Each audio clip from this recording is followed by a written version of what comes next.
नमस्कार सर्वांना। लग्न समारंभात किंवा कोणत्याही खास प्रसंगी नऊवारी साडी नेसण्याची क्रेज आजही कायम आणि तितकीच ट्रेंडिंग मध्ये आहे। नऊवारी साडी म्हटले की मराठमोळा आणि पारंपरिक लुक डोळ्यासमोर येतो। जर तुम्ही नऊवारीसाठी पैठणी साडी नेसण्याचा विचार करत असाल तर तुम्ही योग्य निवड करत आहात। पैठणीचा रॉयल आणि आकर्षक पोत नऊवारीच्या सौंदर्यात आणखी भर घालतो।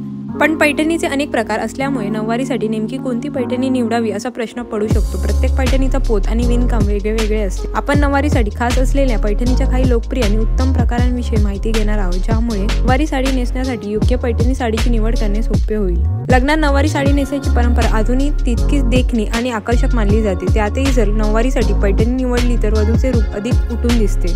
पैठणी साड्यांचे रंग, डिझाईन आणि विणकामात विविध प्रकार उपलब्ध असतात। लग्नात नऊवारी साडी नेसण्यासाठी पैठणीचे कोणते प्रकार सर्वाधिक शोभून दिसतील यासाठी काही खास पर्याय पाहूयात। बालगंधर्व पैठणी म्हणजे पैठणी साड्यांमधील एक खास व नाजूक प्रकार, ज्याची लोकप्रियता पारंपरिक आणि राजशाही लुकसाठी आहे। याच्या पदरावर व काठावर बारीक जरीची नक्षी असते, जी नेसताना अतिशय उठून दिसते। हलकी पण दिसायला दिमागदार असल्यामुळे नऊवारीमध्ये नेसली तरी ती अधिक शोभून दिसते। वधूचा पारंपरिक व सोज्वळ लुक उठावदार दिसण्यासाठी बालगंधर्व पैठणी परफेक्ट आहे। हलकी असल्याने नऊवारीसाठी नेसताना सोयीस्कर ठरते। जर तुम्ही लग्नात नऊवारी पैठणी नेसण्याचा विचार करत असाल तर बालगंधर्व पैठणी हा एक राजशाही आणि देखणा पर्याय ठरतो।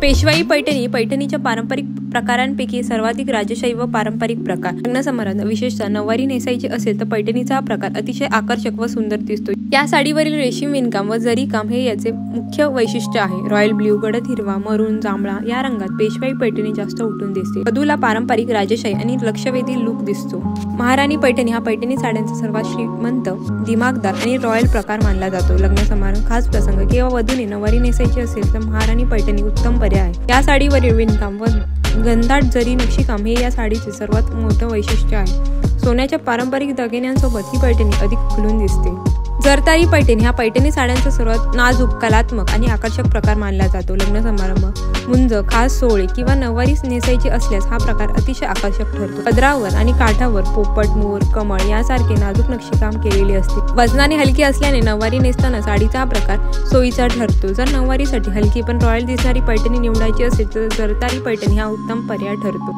आजचा व्हिडिओ आवडला तर लाईक आणि चॅनलला सबस्क्राईब करायला विसरू नका। चला तर मग मंडळी, भेटूया नेक्स्ट व्हिडिओमध्ये। Till then bye.